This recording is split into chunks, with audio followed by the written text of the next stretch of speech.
In December 2022, the United States delivered what many called a death sentence to a small Chinese chipmaker.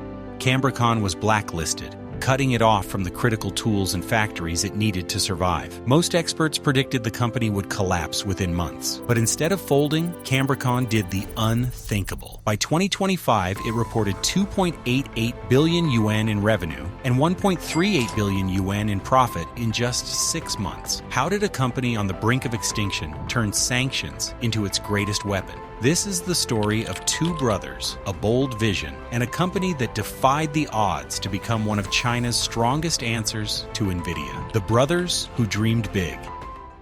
To understand Cambricon's rise, we need to go back to its roots. Chen Tianxi and Chen Yunji weren't your average entrepreneurs. They were prodigies at the Chinese Academy of Sciences, where they developed groundbreaking AI chips known as the Dianao series. These weren't just academic experiments, they were real processors that could run neural networks faster and more efficiently than many existing options. At the time, most of China's AI systems depended on chips from companies like Nvidia and Intel. This reliance created a huge vulnerability. If foreign suppliers cut off access, China's tech industry could grind to a halt. The brothers believed their country needed its own powerful chips that could directly compete with Nvidia and Intel. So, they left academia to start their own company. They named it Cambricon, inspired by the Cambrian period, symbolizing an explosion of new life. Their mission? To spark a similar explosion in AI chip innovation and make China more secure and independent in the digital age. Cambricon's first big break came from an unlikely partner, Huawei. At the time, Huawei was expanding into smartphones and needed processors to power AI features like smarter cameras, real-time translation, and voice recognition. General-purpose processors weren't cutting it. Cambricon's design, however, was different, efficient, powerful, and built specifically for neural networks.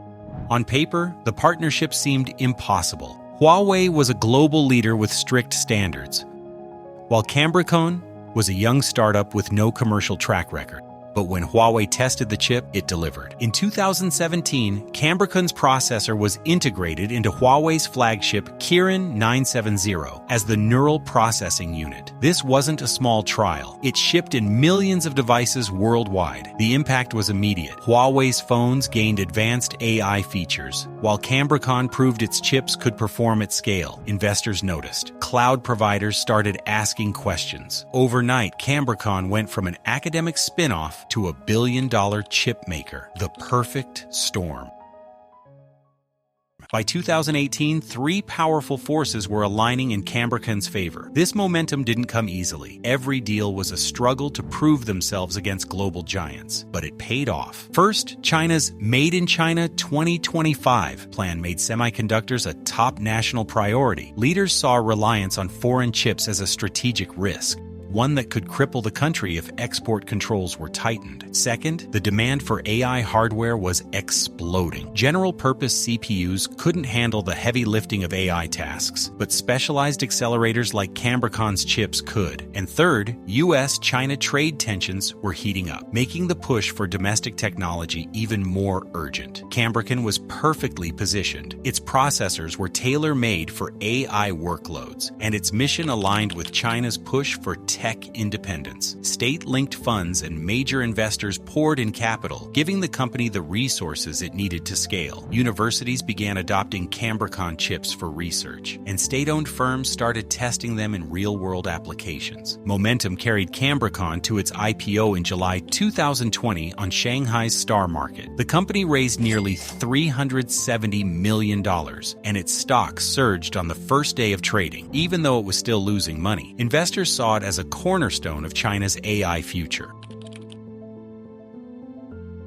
But success didn't last long. In 2019, Huawei, Cambricon's biggest customer, began shifting away from its processors. Instead, Huawei decided to develop its own in-house designs under its HiSilicon division. Orders from Huawei dropped sharply, cutting deep into Cambricon's revenue and credibility. The company had built its name on Huawei's flagship phones, and losing that partnership was a devastating blow. Then came the real shock. In December 2022, the United States placed Cambricon on its entity list. The move cut the company off from the advanced design software and manufacturing partners that every chip maker relies on. Without tools from Synopsys and Cadence, and without access to TSMC's cutting-edge factories, Cambricon was forced to rely on less advanced domestic manufacturing. Analysts were quick to write obituaries for the company. Some predicted permanent decline, while others believed the pressure might accelerate China's domestic chip development. Inside Cambricon, the crisis forced a reckoning. The company had to reinvent itself, and fast. Reinvention through ecosystem.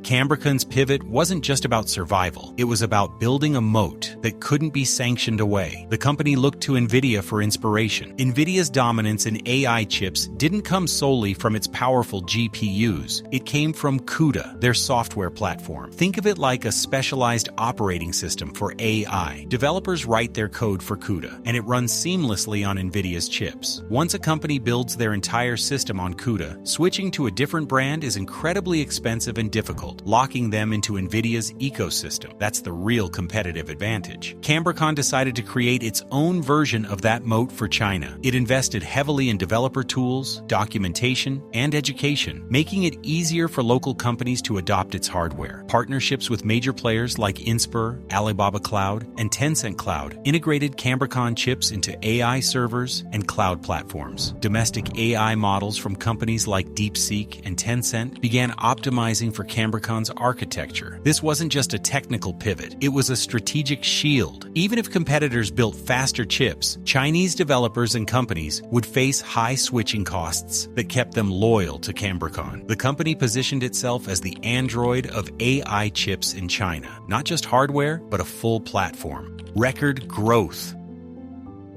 The results came faster than anyone expected. In the first half of 2025, Cambricon reported 2.88 billion yuan in revenue and 1.38 billion in profit, a year-over-year growth rate of more than 4,000%. The turnaround was driven by cloud AI chips and inference workloads, with new clients like ByteDance, the parent company of TikTok, relying on Cambricon processors for critical infrastructure. Patents and partnerships strengthened its moat, while domestic manufacturing improved enough to support profitable scale. Cambricon had gone from losing its biggest customer and facing sanctions to becoming one of China's most important semiconductor firms. The bigger question: Cambricon's rise is proof that sanctions don't always destroy. Sometimes they accelerate. What began as a small academic spin-off is now a key player in China's technology independence. But the bigger question remains: can Cambricon's model scale beyond China's borders? Will it ever rival Nvidia on the global stage? Or will it remain a domestic champion shaped by politics and necessity? One thing is certain: what was meant to be the end of Cambricon became the beginning of its most powerful weapon.